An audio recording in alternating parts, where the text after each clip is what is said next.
A recent student brought up some conversation around a topic that Jeff Sutherland talked about. It was about celebrating failure. And he's the one, of course, made famous for the quote, fail early, fail often. And the student was really struggling with, do you really want to celebrate failure? Is failure actually that good of a thing? And I started out by explaining that, teams are definitely more effective when they operate in environments that allow them to take interpersonal risks. Some examples: admitting they don't know something, or offering feedback and support, asking for help, sharing their mistakes and failures. A commonly shared recommendation within the Agile community is to celebrate mistakes as a learning opportunity by reframing the mistakes as opportunity for learning, improvement, and growth. We need to encourage the growth mindset within the team, but doing so creates a blame free culture where failures are openly discussed, analyzed, and used as stepping stones for innovation and progress. I think when you look at it from that perspective, it does make sense. But at the same time, I've surveyed so many team members, and the answer I always get is, well, I've never been a part of a team where we celebrated failures. In most teams, we make mistakes, and instead of celebrating them, we discuss the mistake, explore the root cause, identify improvement, and move on. It's the old tried and true retrospective format. We didn't take any time to show appreciation for sharing a mistake openly to encourage everyone to keep doing it. How do you get to the point where you have that level of psychological safety? How do you get to the point where you can really open up and drive home that it's okay for us to propose or introduce things that are wrong? And I feel like in a tight economy and in a world where there's a global workforce and in a world where people are trying to either secure a new job or get a better job, that this concept of failure is scary because people feel like, if I lose my job, what am I going to do next? A lot of people are living paycheck to paycheck right now, and the economy is just not where it needs to be. So, with that being said, I decided to go on a little tour, if you will. And I started asking some of the teams at organizations where I coach, what were some of the ways that they celebrated failure, if they celebrated failure at all.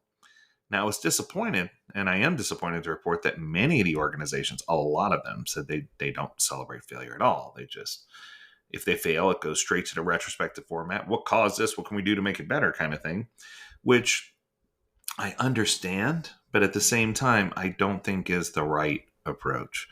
I want to look at, it's almost like, here, I'll share a story with you.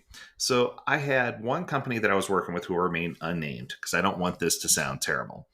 But what they did was they introduced me to their teams. I was new to coaching there. I started walking through and I saw a wall. And the wall looked completely familiar to me because it was a topic of one of my other podcast episodes. It was a wall of gratitude. And I was like, oh, a wall of gratitude. How cool. And the young lady looked at me and she rolled her eyes and she goes, no, that's a wall of failure. And I'm like, a wall of failure? She's like, yeah, it's a wall of mistakes. And it was interesting because the mistakes were mainly focused at the organizational level, but people were encouraged to add a failure to the wall to spark openness and conversation. And it was interesting because she said, yeah. I said, how old are these things? She goes, well, she says, when we first put it up, people started putting stuff there all the time. She goes, but then they became jaded and people started ignoring the wall. And then eventually it just didn't get used at all. I was like, wow, okay.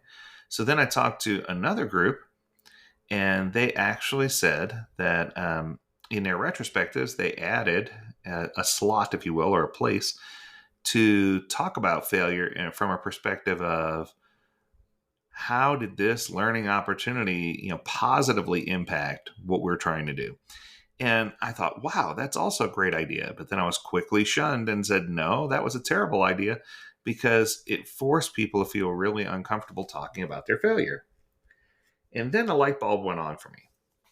What I discovered is that these organizations had really, really, really poor track records at change management, and they weren't handling creating environments of psychological safety very well.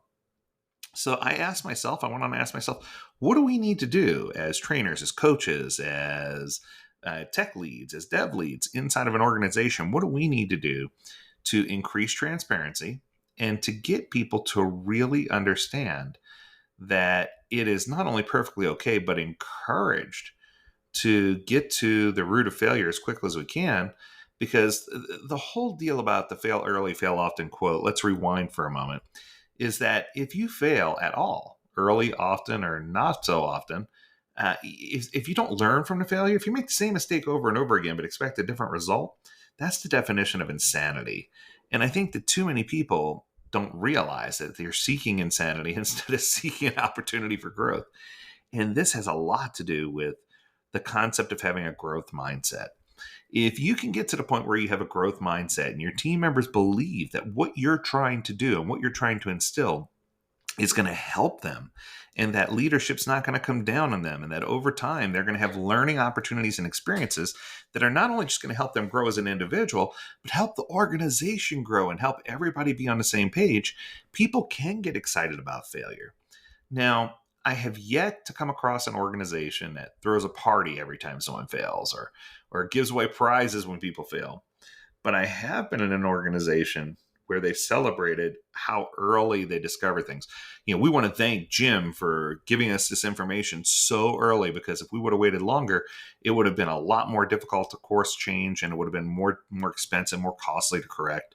We want to celebrate Susie, who brought this to our attention so early that we were able to make a quick pivot and celebrate that adjustment, right?